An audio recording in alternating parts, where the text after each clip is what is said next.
Hey, the road. You're making me nervous. So, do we see these 12 steps as a weakness? Oh, just stay with the job at hand, please. It's all that talk about God, isn't it?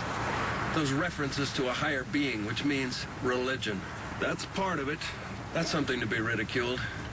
How many people have been slaughtered, caged, or conned in the name of somebody's higher power? Well, you'll get no argument from me. Good. Just leave some sky gods out of it.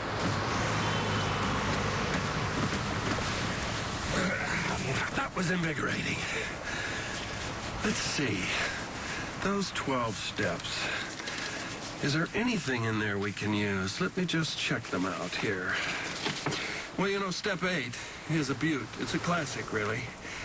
Make a list of persons you've harmed and be willing to make amends to them. Oh, God. That'd be a hell of a list. You think you even have time left on this planet? People you've hurt? There'll only be one name on the first page, and that would be Jake. Nothing can ever make up for him. Taking his future away, that will never be right. Never. Yeah. What about the rest of the list? I made an effort with those who count. Credit where credit is due. You did make an effort with the most aggrieved bunch. Lucky, Ethan, Lulu, Tracy. But the way you went about it, inspired. Lame. Dangling conflict diamonds in front of Ethan, promising him a big father-son con job to make up for splitting on them all after the intervention. They duct taped me to a chair. I do not react well to the public pillory. And then telling them all that you were going to go to rehab when you knew damn well that that was a lie. And just skipping out on them. I came back. And that diamond thing could have been a big score for Dodge. Now, what about Tracy? You're divorced, Tracy? Or did you? I mean, really? I'm confused. I must have looked away. I've missed a lot of your life. How much have you missed? It's the thought that counts. Luke Spencer, the man, the myth. That's all I had to go on. That's all I got from Holly. That and a battered photograph. Sore subject, Holly, I realize. For me, too. You know, when I came to Port Charles, I wasn't looking for a father. I wasn't looking for a family. I was just looking to learn from the master. You know, the art of the con. Certainly not the art of love. No, that was the biggest surprise of all. Learning about this great love that you shared. You knew who Luke was. You knew his demons. You know, you watched as they devoured him. And you still loved him. My hope, if someone like you were ever to come along, you know, the real deal, not some cheap knockoff. I hope that I am not my father's son. That I will not fight it or chase it away.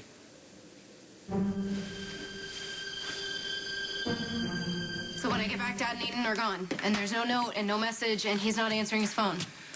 I told Luke to come and see his grandson, not take him. Where would he go? Why is he doing this? I don't know. Maybe he wants attention.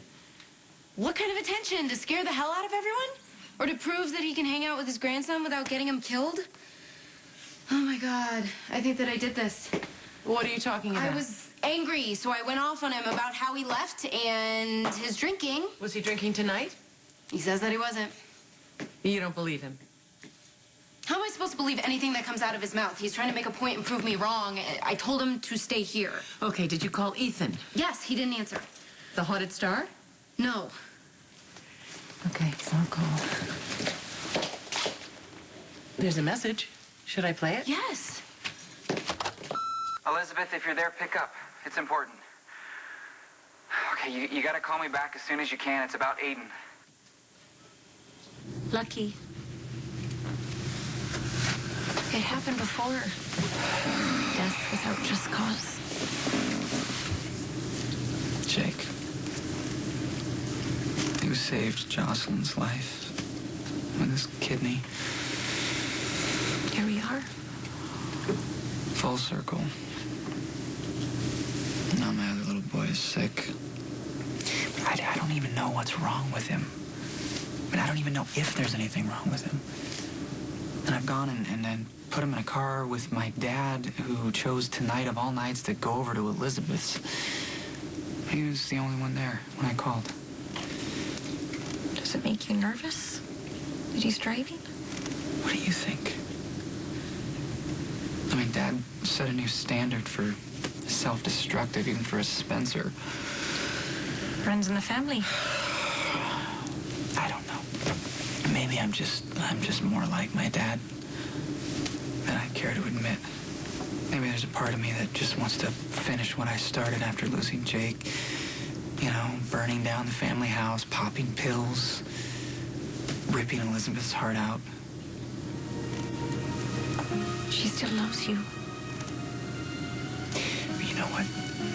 To be a true Spencer, to really be my father's son, what better way than to set one more tragedy in motion? It was a test. What, Lucky putting his kid's life in my hands? No, that was an act of desperation. You showing up at the door with the AA schedule. It was a gesture. A nod to his way of handling his problem. His addiction. Courtesy of you. Oh, blah, blah, blah. I dried out. I sat through those meetings. Yeah, for how long? Long enough. You went for 2 weeks. That was enough. How many druggies and drunks sit through that and go full in and then relapse? If Lucky bailed on his program, would that be some kind of vindication for you? Of course not. I wouldn't want Lucky to fail at anything he wanted to do. But I refuse to be a hypocrite. I refuse to pretend that I'm sick when I'm not. What good does that do anybody? Fair enough. Ooh, 9's another beaut. Make direct amends to people whenever possible, except when to do so would injure them or others. I don't think Lucky needs to make amends to anybody. Do you, Captain? Hell no. Lucky's a fine man. I'm very proud of him. Step 12, spiritual awakening. Is that supposed to be you? 11, sought to improve contact with God through prayer and meditation. I don't think so. There is no man behind the curtain. It's all random. In our cosmos, it certainly is.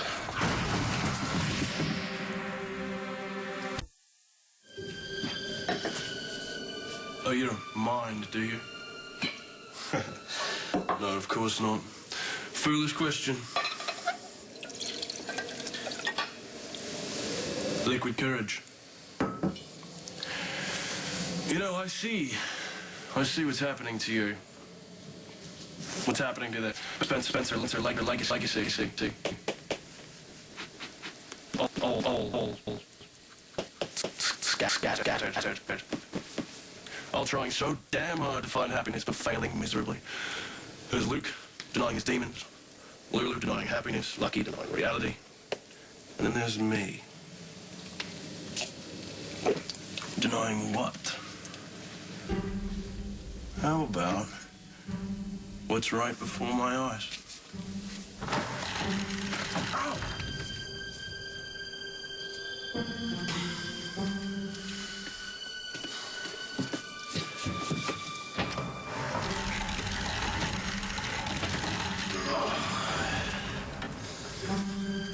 You know how all this turns out? Hardly. Ah, poor thing. It's been through the militas. Ripped at the seams, stepped on, cast aside. Ready to be traded in for something better and brighter. Like your faith. No, I don't know if I have any. But you did. Oh, yeah.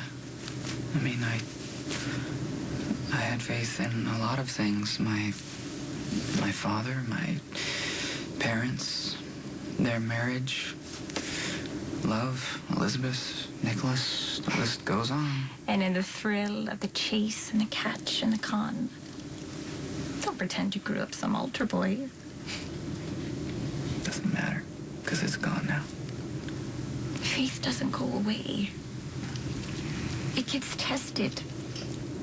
So that's what this is, a test. What? To see how much I can lose?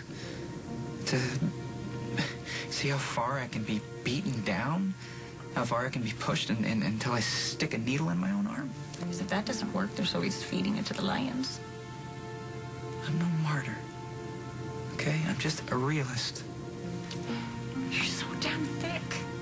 Now see, there's something that we agree on. Do I really have to spell it out for you? Whether our prayers are answered or not. Whether people disappoint us or not. You go on. You pray. You love. You trust. And you pass it along. Yeah, that's assuming that there's anyone there to pass it along to.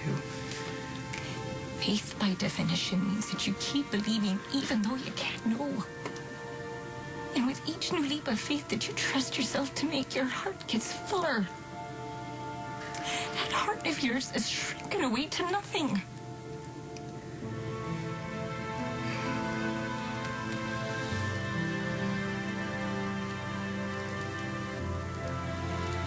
It sounds like there's still hope. If you listen. Whoa! What was that, a pothole? A 4-year-old? Don't get reckless now. We've still got a baby in the back. Are you lucid? In control? Will you just calm down? I'm tense enough without your hysterics. What purpose do you serve anyway? You know. Riddles. No truth. Painful truth. I'm just here to hold up the mirror. And I've been doing it for a long time, and boy, is my arm tired. You have so many faces in the mirror, Captain. Good husband, bad husband, great loving father, heartless, absentee dad, rapist, lover, killer, con, romantic, judge, jury, executioner. All right, that's enough. What are we gonna do? We're both worn out from all the changes you put yourself through. Your kids think that you are the greatest father in the world. And then when they grow up, you abandon them. People think you're a drunk, so you sober up just to make them wrong. And when they're still not happy because you don't do it the way they wanted you to do it, you punish them. You push them further away. You could start a fight in an empty room. You're a perpetual spinning top, Captain. And we're all getting dizzy. Sick even. Look what happened to Laura. Oh, you're going to blame me for that? You can't do that. That's a mental illness. What are you going to blame me for next? Global warming? The national debt? Tramp stamps? Silicone implants? Hey, is this kid okay? I don't know. Keep an eye on him. You're no doctor. You don't know what you're doing. I'm doing what Lucky asked me to do. Well, he must have been desperate or high to put you in charge of this. Why did you even pick up the phone? Well, now what are you saying? That I shouldn't have picked up the phone? I should have just ignored my son? Well, you've ignored your daughter. I was doing her a favor by staying away from her. I didn't know she'd be at Elizabeth's when I went over there. Why did you even go there? Because the kid is my grandson, my flesh and blood. Well, keep your eyes on the road. We can't afford to have the blood of another innocent child on our hands.